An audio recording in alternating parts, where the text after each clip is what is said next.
구독, 좋아요, 알림 설정 잊지 마세요.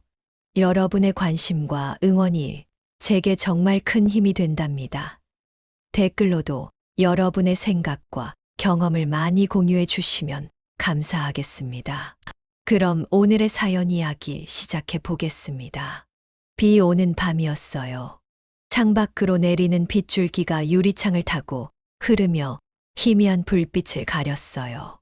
저는 그저 이 평온한 집에서 손자와 함께 조용히 살아갈 줄 알았어요. 그러나 그날 오랜 세월 묻어두었던 비극이 다시금 저를 덮쳐왔어요. 당신 친할아버지도 아니면서 무슨 자격으로 아이를 키웠어요? 현관 앞에 서 있던 며느리의 싸늘한 목소리가 귓가를 찢고 지나갔어요. 믿을 수 없었어요. 아니, 믿고 싶지 않았어요. 19년 전 손자를 버리고 떠난 사람이 이제 와서 엄마라고 행세하겠다니요. 그동안 단 한 번도 돌아보지 않았으면서 이제 와서 저보고 집에서 나가라고요? 그 순간 심장이 무너지는 것 같았어요. 평생 품어온 손자가 이제 겨우 대학에 합격했다고 기뻐하던 참이었어요. 남들처럼 풍족하게 키워주지는 못했지만 누구보다 애정을 쏟으며 살아왔어요. 그런데 이제 와서 모든 걸 빼앗아 가겠다니 정말 이런 법이 세상에 존재하는 걸까요? 저는 김동수라고 해요. 올해 70을 넘겼어요. 젊은 시절에는 두 팔 걷어붙이고 하루 12시간씩 일해도 끄떡없었어요. 그러나 이제는 허리 한 번 펼 때마다 삐걱거리는 소리가 나고 습한 날이면 무릎이 쑤셔 밤잠을 설치는 날이 많아졌어요. 그래도 상관없었어요. 손자를 보며 살아가는 게 제게는 가장 큰 행복이었어요. 손자는 저에게 전부였어요. 어릴 적부터 착하고 인사성도 밝은 아이였어요. 공부도 성실하게 해서 이번에 서울대학교에 합격했다는 소식을 들었을 땐 기쁨에 눈물이 절로 났어요. 할아버지 덕분이에요. 라고 말하는 손자의 얼굴을 보며 그동안의 고생이 하나도 힘들지 않았어요. 그러나 이 행복이 오래가지 못할 거란 걸 저는 전혀 예상하지 못했어요. 젊은 시절 저는 사랑하는 아들을 떠나보냈어요. 사고였어요. 그날 절망 속에서 겨우 숨을 쉬며 버틸 때 아직 태어나지도 않은 손자가 제게는 유일한 희망이었어요. 그러나 며느리는 달랐어요. 아들이 떠난 지 얼마 되지 않아 재혼을 하겠다며 저를 외면한 채 떠났어요. 당신이 키울 테면 키우세요. 저는 제 인생을 살 거예요. 그 말을 남기고 떠났어요. 그렇게 남은 건 갓난아기 손자뿐이었어요. 저는 그 아이를 품에 안고 밤새 울곤 했어요. 젖을 먹이지도 못하는 처지에 아기가 울 때마다 저는 눈물로 대신 달랬어요. 고된 삶이었어요. 밭일을 하다가도 손자가 울면 일을 멈추고 뛰어갔어요. 새벽부터 밤까지 막노동을 하면서도 돌아와서는 아이를 품에 안고 자장가를 불러줬어요. 가난했지만 절대 허기진 채로 학교에 보내지는 않았어요. 손자가 고열로 앓을 때는 밤새도록 머리를 식혀주며 할아버지가 곁에 있으니까 괜찮아. 라고 수십 번, 수백 번 되뇌었어요. 그렇게 자란 아이가 서울대에 합격했어요. 그 순간 저는 생각했어요. 이제야 고생 끝이구나. 그러나 그 행복을 누릴 시간조차 주어지지 않았어요. 며느리가 다시 돌아왔어요. 문 앞에 선 그녀는 싸늘한 미소를 짓고 있었어요. 눈빛에는 오만함이 가득했어요. 손자가 대학에 들어갔다면서요? 이제 제 역할을 다 했으니 집에서 나가주세요. 어처구니가 없었어요. 내가 키운 손자인데 이제 와서 엄마라고요? 제 가슴이 철렁 내려앉았어요. 하지만 며느리는 태연하게 말을 이었어요. 저는요, 이제부터 친권을 행사하려고 해요. 아무리 키웠다 한들 법적으로는 제가 엄마잖아요? 순간 온몸이 부들부들 떨렸어요. 법, 친권, 손자를 위해 살아온 세월을 단 한마디로 부정당하는 기분이었어요. 하지만 가장 참을 수 없었던 건 그 말이었어요. 사실 손자, 친아들이 아닐 수도 있어요. 그걸 확실히 아세요. 저는 그 자리에 얼어붙었어요. 19년을 키운 손자가 제 아들의 핏줄이 아닐 수도 있다니요. 그러나 그 순간 제 머릿속을 스쳐간 건 단 하나였어요. 설령 사실이 그렇다 해도 이 아이는 내 손자다. 이 아이를 업고 먹이고 재우고 달래고 웃게 만든 건 저였어요. 피 한 방울이 섞이지 않았다 한들 그게 무슨 상관이란 말인가요? 그러나 며느리는 계속해서 잔인한 말을 내뱉었어요. 이제부터 손자는 내 말만 들으면 돼요. 대학 등록금도 내가 해결할 거니까. 결국 손자를 돈줄로 삼겠다는 거였어요. 그제야 저는 깨달았어요. 이 여자는 처음부터 손자를 가족으로 생각한 적이 없었어요. 손자는 이 광경을 보고도 아무 말 없이 서 있었어요. 눈에 혼란과 슬픔이 가득했어요. 저는 그 아이를 향해 손을 뻗었어요. 할아버지는 내 곁에 있어. 무슨 일이 있어도 절대 널 포기하지 않을 거야. 하지만 며느리는 비웃듯 말했어요. 손자가 선택할 문제죠. 대학도 가야 하고 앞으로 돈도 필요할 텐데 할아버지가 해줄 수 있는 게 있나요? 그 순간 눈앞이 새하얘졌어요. 그러나 한 가지는 분명했어요. 저는 절대 물러서지 않을 거예요. 손자를 빼앗기지 않을 거예요. 그 아이가 어떤 선택을 하든 저는 끝까지 곁을 지킬 거예요. 당신이 무엇을 빼앗으려 하든 내 손자는 내 곁에 있어. 그날 밤 저는 손자의 방을 바라보며 다짐했어요.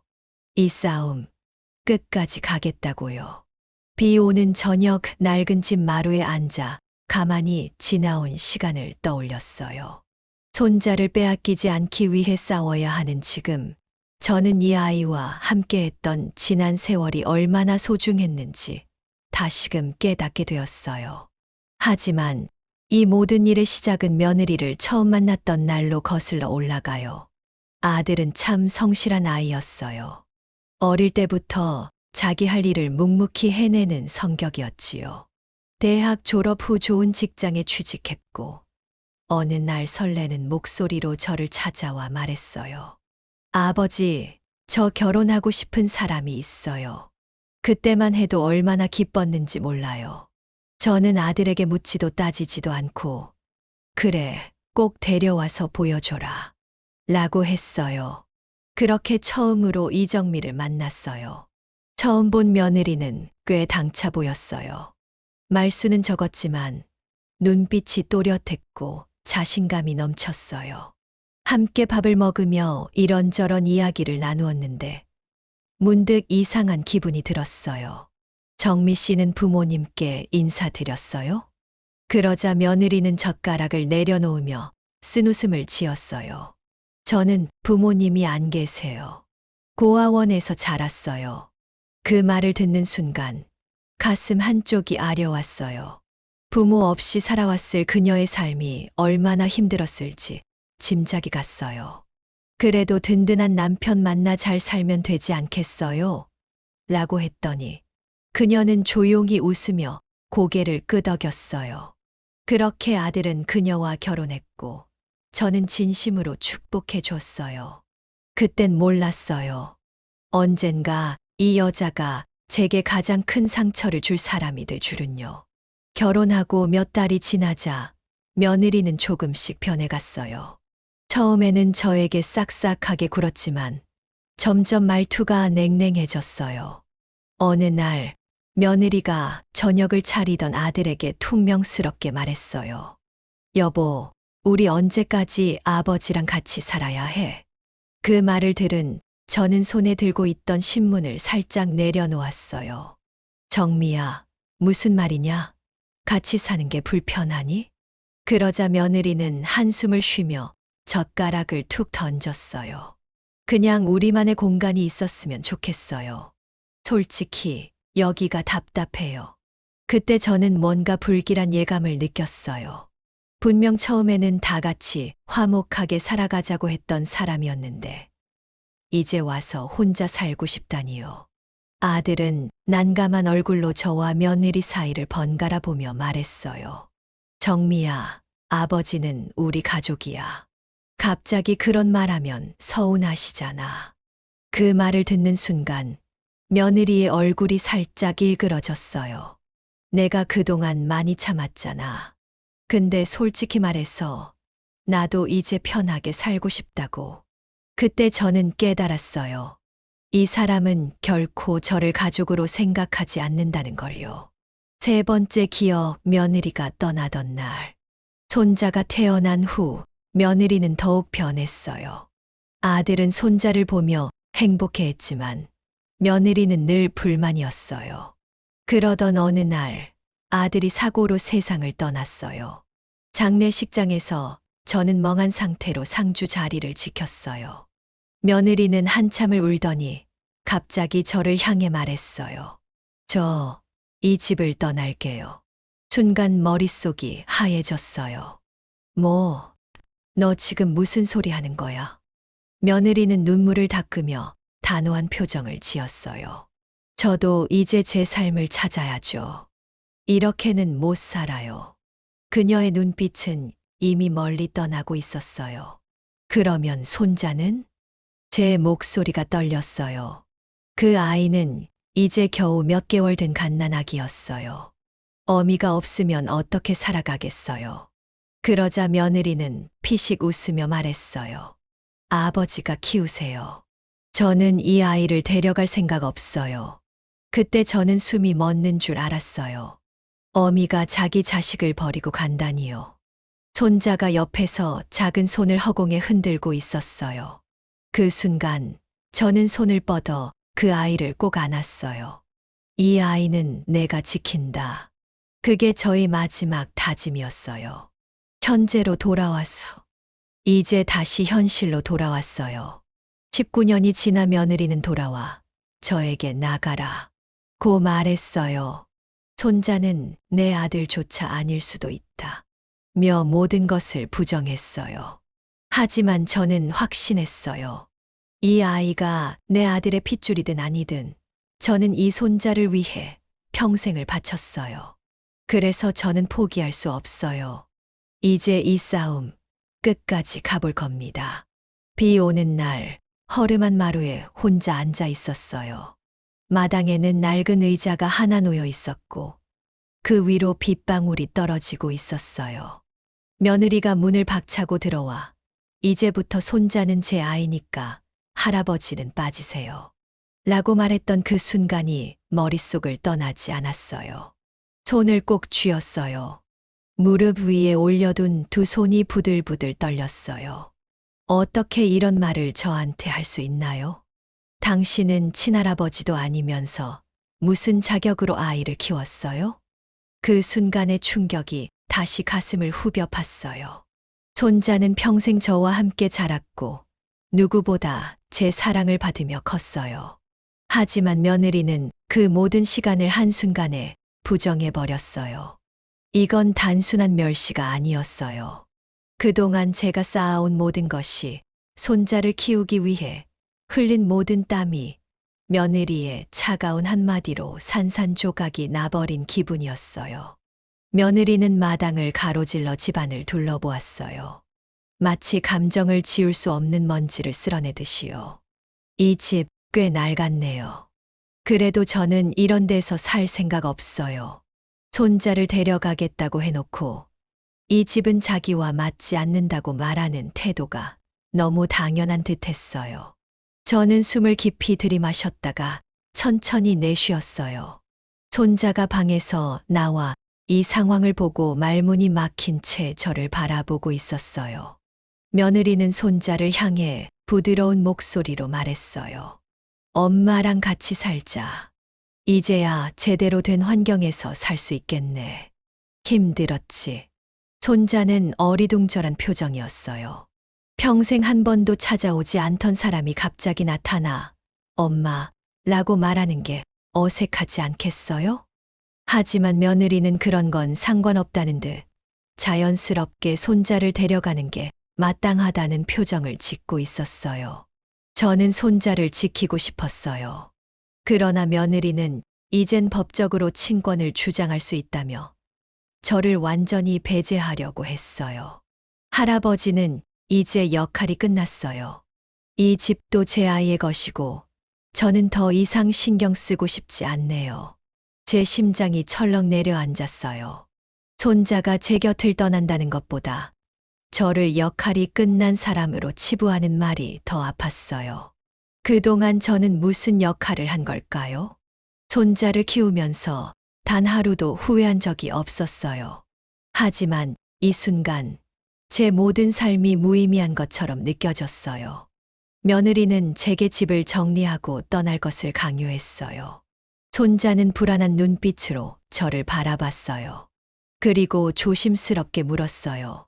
할아버지, 어떻게 해야 하죠? 그 말 한마디가 제게 가슴을 후벼 팠어요. 손자가 저를 지켜주고 싶어 하는 마음이 느껴졌어요. 하지만 저보다도 더 혼란스러운 건 손자일 거예요. 며느리는 한숨을 쉬더니 문서 한 장을 내밀었어요. 이건 법적으로도 해결해야 하니까 싸우지 말고 순순히 받아들이세요. 저는 문서를 내려다봤어요. 거기에는 재산 상속에 관한 조항이 있었어요. 며느리는 처음부터 손자를 위해서 온 것이 아니었어요. 집을 빼앗고 싶어서 온 거였어요. 손자의 이름을 내세워 결국 저를 내쫓겠다는 계산이었어요. 그 순간 수십 년 동안 쌓아왔던 감정이 한꺼번에 터질 것 같았어요. 저는 며느리를 바라보았어요. 이 아이가 내가 필요할 때만 부르는 자식이냐? 목소리가 떨렸어요. 며느리는 코웃음을 치며 말했어요. 아, 그러니까요. 지금부터는 제가 엄마니까 제가 알아서 하겠다고요. 그 말이 결정타였어요. 저는 한순간 눈앞이 하얘졌어요. 손자가 제 손을 꼭 잡았어요. 할아버지, 가지 마세요. 그때 며느리가 손자를 잡아당겼어요. 너 할아버지보다는 엄마랑 있는 게 좋지 않겠어. 손자는 아무 말도 하지 않았어요. 하지만 얼굴에 두려움과 혼란이 가득했어요. 저는 손자의 얼굴을 보며 다짐했어요. 절대로 이 아이를 빼앗길 수 없다고요. 며느리는 제게 차갑게 말했어요. 이제 결정하세요. 이 집에서 나가세요. 그 말을 듣는 순간 제 가슴 속에 불이 붙었어요. 이건 단순히 집이 아니라 제 삶의 모든 것이었어요. 손자가 있는 곳, 제가 지켜온 세월, 이 모든 걸 한순간에 포기할 수는 없었어요. 저는 단호하게 며느리를 바라보며 말했어요. 나는 여기서 떠날 생각이 없다. 며느리는 비웃으며 말했어요. 끝까지 그러시겠다는 거네요. 그럼 법적으로 해결하죠. 그 말에 저는 결심했어요. 이 싸움 끝까지 가겠다고요. 그동안 저는 참고 또 참아왔어요. 손자를 위해서라면 어떤 고난도 버틸 수 있다고 생각했어요. 하지만 이제는 아니었어요. 저를 무시하고 손자를 이용하고 우리의 삶을 빼앗아 가려는 며느리에게 절대 지지 않을 거예요. 손자는 여전히 불안한 표정이었어요. 하지만 저는 손자의 손을 꼭 잡으며 말했어요. 괜찮다. 내가 널 지킬 거다. 이제부터 저는 싸울 거예요. 손자를 위해, 제 삶을 위해, 그리고 지금까지 제가 쌓아온 모든 것을 지키기 위해요. 어두운 밤 창밖에는 비가 내리고 있었어요. 바람이 거세게 불어대며 창문을 덜컹거렸어요. 하지만 제 마음속의 폭풍은 그보다 더 거셌어요. 며느리는 저를 밀어내고 손자를 데려가겠다고 했어요. 그리고 그 모든 과정이 너무나 당당했어요. 마치 저를 조롱이라도 하듯이 말이에요. 이제는 손자도 집도 제 것이에요. 할아버지는 이제 빠져주셔야죠. 그 말을 듣는 순간 숨을 삼켰어요. 아무리 시간이 지나도 그 말은 제 가슴을 후벼 팠어요. 평생을 바쳐 키운 손자를 이제 와서 자기 뜻대로 움직이려 하다니요. 저는 절대로 그렇게 둘 수 없었어요. 어디까지 버틸 수 있을까? 그날 밤, 저는 이웃인 박노인을 찾아갔어요. 평생을 같이 살아온 친구 같은 사람이었어요. 박노인은 저를 보자마자 한숨을 쉬며 말했어요. 동수야, 얼굴이 엉망이네. 대체 무슨 일이야? 저는 아무 말도 하지 못하고 멍하니 앉아 있었어요. 그러다 겨우 입을 떼었어요. 며느리가 돌아왔어. 손자를 데려가겠다고 하더군. 그리고 집도 자기 거라고 하네. 그 말을 하자 박노인은 숟가락을 내려놓더니 이마를 짚으며 고개를 저었어요. 그럴 줄 알았다. 그 여자가 널 좋게 보고 돌아올 리가 없지. 그 말에 저는 고개를 숙였어요. 사실 저도 알고 있었어요.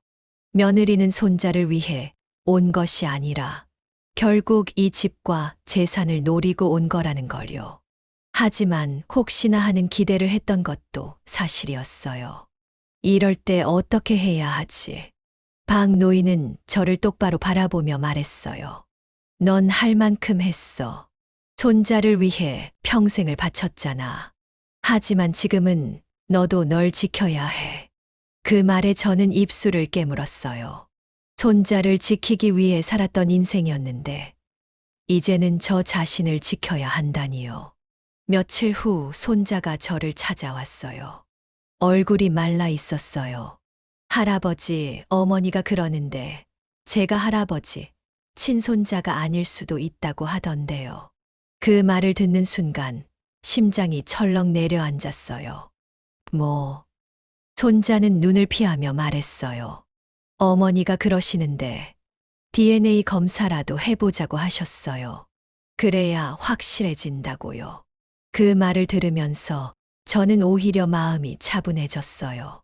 며느리가 이렇게까지 하겠다고 이제는 더 이상 참을 필요가 없었어요. 저는 손자의 어깨를 붙잡고 단호하게 말했어요. 내가 내 친손자냐 아니냐는 중요하지 않아. 난 널 키웠고 넌 내 가족이야. 손자는 당황한 듯 저를 바라보았어요. 하지만 어머니가 계속 저는 손자의 두 손을 꼭 잡으며 말했어요. 넌 이 집에서 자랐고 넌 내 아들의 아이야. 누가 뭐래도 나는 널 위해 평생을 바쳤어. 손자는 그제야 눈물을 글썽이며 고개를 끄덕였어요. 하지만 저는 알고 있었어요. 며느리가 여기서 멈추지 않을 거라는 것을요. 며느리는 동네 사람들에게 헛소문을 퍼뜨리기 시작했어요. 김동수 씨가 손자를 이용해서 자기 멋대로 살고 있었대. 원래 친손자가 아니라는데도 말이야. 그 말을 듣고 몇몇 사람들은 수군거리기 시작했어요. 진짜인가? 손자가 정말 친손자가 아니야? 이제는 저를 의심하는 사람들이 생겨났어요. 저는 입술을 깨물었어요. 어느 날 저는 장을 보러 갔다가 마을 노인 몇 분이 제 이야기를 하고 있는 걸 들었어요. 동수 씨, 그 손자한테 너무 정 붙이지 말지 그랬어. 결국 부모가 나타나면 다 뺏기는 거라니까. 그 말에 저는 가만히 서 있었어요. 아이고, 이젠 불쌍하다기보단 안쓰럽네. 저 양반, 결국 남의 자식 키운 셈이잖아. 그 순간 손에 들고 있던 시장 바구니를 꼭 쥐었어요. 저는 남의 자식을 키운 게 아니었어요. 제 인생을 바쳐 사랑한 손자를 키운 거예요. 그런데 사람들은 이제 저를 조롱하고 있었어요. 하지만 저는 더 이상 물러설 수 없었어요. 이 싸움 끝까지 가야 했어요. 손자를 빼앗기지 않기 위해서, 그리고 제 인생을 부정당하지 않기 위해서요. 비 오는 새벽, 저는 마당에 홀로 서 있었어요. 차가운 바람이 스며들었지만 그것보다 더 깊이 저를 파고든 것은 며느리의 말이었어요. 손자는 이제 내 아이예요. 할아버지는 그냥 조용히 손 떼세요. 그녀는 집을 빼앗고 손자를 자신의 소유물처럼 다루려 했어요. 그리고 이제는 동네 사람들까지 저를 의심하도록 만들었어요. 이웃들이 수군거렸어요. 결국 손자를 핑계로 집을 차지하려던 거 아니야? 아무리 키웠어도 법적으로 부모가 따로 있는데 어쩌겠어. 말이 귓가를 파고들었어요. 몇십 년을 온 마을과 함께 살아왔는데 이제 와서 이런 말을 듣다니요. 그때 저는 깨달았어요. 이 싸움은 더 이상 며느리와 저만의 문제가 아니었어요. 며느리는 변호사까지 대동하며 찾아왔어요. 김동수 씨, 이 집은 이제 저희 손에 들어올 거예요. 미련 갖지 말고 나가세요. 변호사는 딱딱한 얼굴로 서류를 내밀었어요. 법적으로 친권이 살아있는 부모가 있으면 양육했던 분이더라도 소유권을 주장하기 어렵습니다. 그 말에 손자가 놀란 눈으로 저를 바라봤어요. 할아버지, 정말 이렇게 되는 거예요? 저는 손자의 손을 꼭 잡았어요. 그리고 말했어요.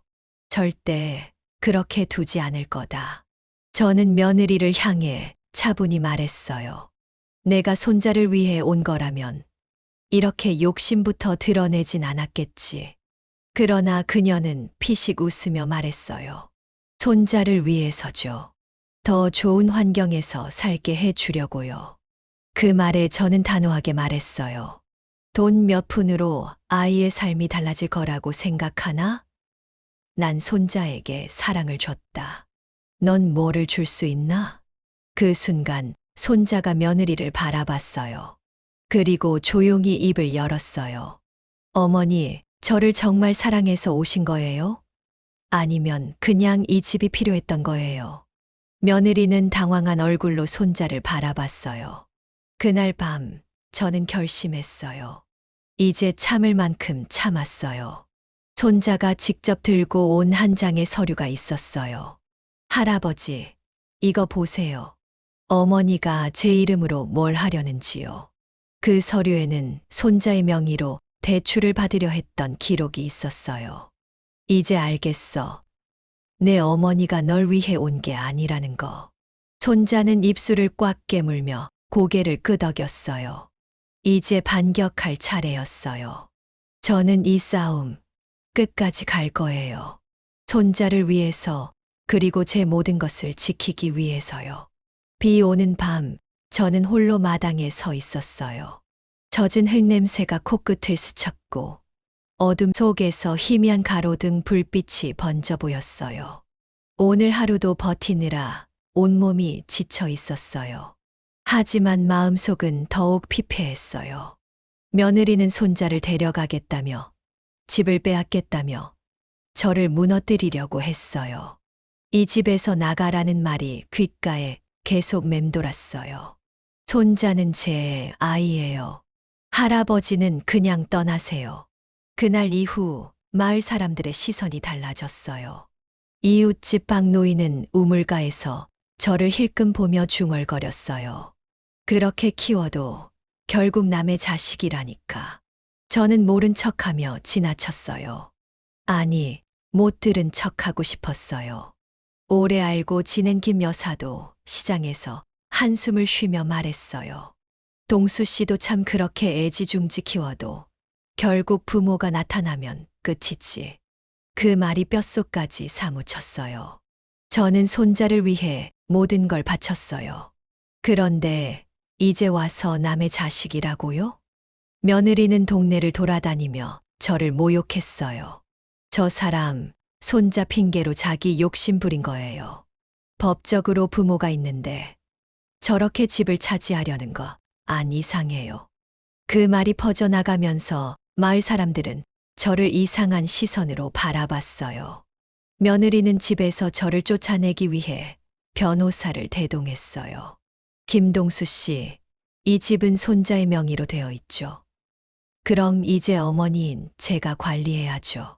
변호사는 차가운 눈빛으로 서류를 내밀었어요. 손자가 불안한 눈으로 저를 바라봤어요. 할아버지, 정말 이렇게 되는 거예요? 저는 손자의 손을 꼭 잡았어요. 그리고 말했어요. 아직 끝나지 않았다. 며느리는 피식 웃으며 말했어요. 끝난 거예요. 법적으로도 현실적으로도요. 그 순간 손자가 며느리를 똑바로 바라봤어요. 어머니, 저를 정말 사랑해서 오신 거예요? 아니면 이 집이 필요해서 오신 거예요? 며느리는 당황한 얼굴로 손자를 바라봤어요. 하지만 아무런 대답도 하지 않았어요. 그날 밤 저는 결심했어요. 이제 참을 만큼 참았어요. 손자가 직접 들고 온 한 장의 서류가 있었어요. 할아버지, 이거 보세요. 어머니가 제 이름으로 뭘 하려는지요. 그 서류에는 손자의 명의로 대출을 받으려 했던 기록이 있었어요. 이제 알겠어. 내 어머니가 널 위해 온 게 아니라는 거. 손자는 입술을 꽉 깨물며 고개를 끄덕였어요. 비는 여전히 내리고 있었어요. 나무잎을 두드리는 빗소리가 귓가를 맴돌았지만 제 마음 속에서 몰아치는 분노와 억울함은 그 소리를 가뿐히 삼켜버렸어요. 며칠 전까지만 해도 저는 평온한 일상을 살고 있었어요. 손자가 아침이면 다녀오겠습니다. 하고 인사를 하고 나가고 저녁이면 할아버지, 저 왔어요. 하며 문을 열고 들어오는 모습이 제게는 가장 큰 기쁨이었어요. 그런데 이제는 그 작은 행복마저 무너질 위기에 처해 있었어요. 며느리가 마을을 돌아다니며 사람들에게 거짓말을 퍼뜨리기 시작했어요. 김동수 씨가 손자를 핑계로 집을 자기 걸로 만들려 했대요. 어차피 친손자도 아니라면서 그동안 남의 자식을 키운 거라던데 그 말이 얼마나 빠르게 퍼져나갔는지 마을 사람들은 제 얼굴만 보면 수군거렸어요. 우물가에서 만난 이 여사가 한숨을 쉬며 말했어요. 그렇게 정성 들여 키워도 소용없네. 원래 부모가 나타나면 끝이지.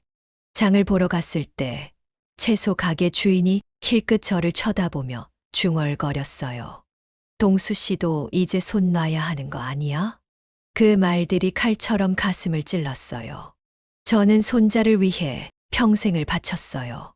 새벽부터 일어나 바치를 하고 허리가 끊어질 듯 아파도 손자가 배고프지 않게 하려고 애썼어요.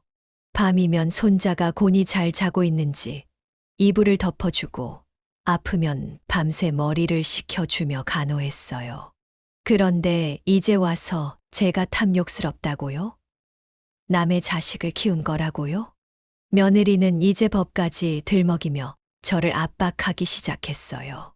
이제 법적으로도 현실적으로도 끝났어요. 할아버지는 깨끗이 인정하고 떠나세요.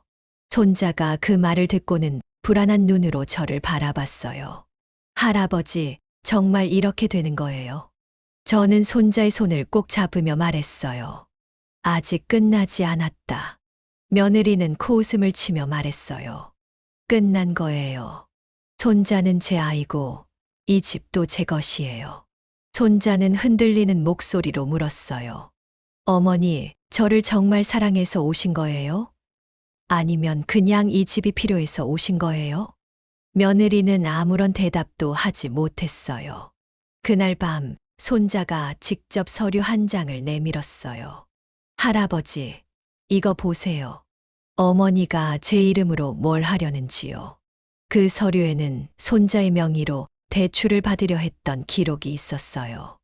이제 알겠어. 내 어머니가 널 위해 온 게 아니라는 거. 손자는 입술을 꽉 깨물며 고개를 끄덕였어요. 이제 반격할 차례였어요. 저는 이 싸움 끝까지 갈 거예요. 손자를 위해서, 그리고 제 모든 것을 지키기 위해서요. 비가 그친 하늘에는 잔뜩 찌푸린 구름이 아직 남아 있었어요. 하지만 제 마음속을 짓누르던 먹구름은 이제 서서히 걷히고 있었어요. 긴 싸움 끝에 저는 마침내 손자의 곁을 지킬 수 있게 되었어요. 며느리는 끝까지 발버둥 쳤어요. 이 집은 제 것이에요. 법적으로도 당연한 권리를 주장하는 거라고요. 라며 고함을 질렀어요. 하지만 손자가 직접 증거를 모아 법정에서 모든 걸 밝혔어요. 며느리는 손자의 명의로 대출을 받으려 했고, 손자를 데려가겠다고 한 이유도 결국 돈 때문이었다는 게 드러났어요. 법정에서 판사는 단호하게 말했어요. 손자를 이용해 경제적 이득을 취하려 한 정황이 명확합니다. 이 집은 김동수 씨의 소유로 인정하며 피고는 학자금 대출 사기 및 재산 강탈 시도에 대한 책임을 져야 합니다. 그 말을 듣는 순간 저는 두 손을 꽉 쥐었어요. 그동안의 억울함이 한꺼번에 터질 것 같았어요. 며느리는 마지막까지 저를 붙잡고 애원했어요. 잘못했어요. 제발 한 번만 용서해 주세요. 그땐 어쩔 수 없었어요. 하지만 저는 더 이상 흔들리지 않았어요. 이제 와서 후회한들 무슨 소용인가. 넌 손자를 돈으로만 본 거야. 난 내가 어떤 처지가 되든 관심 없다. 다시는 내 앞에 나타나지 마라. 며느리는 결국 모든 걸 잃었어요. 재판이 끝난 후 동네에서도 그녀를 싸늘하게 대했어요. 그렇게 떠나는 모습을 보며 저는 깊은 한숨을 내쉬었어요. 며칠 후 집으로 돌아와 문을 열었을 때 익숙한 온기가 느껴졌어요. 오랜만에 마당을 쓸고 부엌에서 된장찌개를 끓였어요. 손자가 식탁에 앉아 밥을 한술 뜨더니 조용히 말했어요. 할아버지, 이제 정말 끝난 거죠. 저는 고개를 끄덕이며 미소 지었어요. 그래, 끝났어. 이제 우리 예전처럼 살아가면 돼. 손자는 울컥한 듯 젓가락을 내려놓았어요. 그동안 너무 힘들었어요. 할아버지가 없었다면 저도 무너졌을 거예요. 저는 손자의 손을 꼭 잡아주며 말했어요. 내가 내 곁에 있어줘서 나도 버틸 수 있었어. 그렇게 오랜만에, 정말 오랜만에 편안한 저녁을 맞이했어요. 이제 저는 다시 손자의 곁에서 평범하지만 소중한 일상을 살아갈 거예요.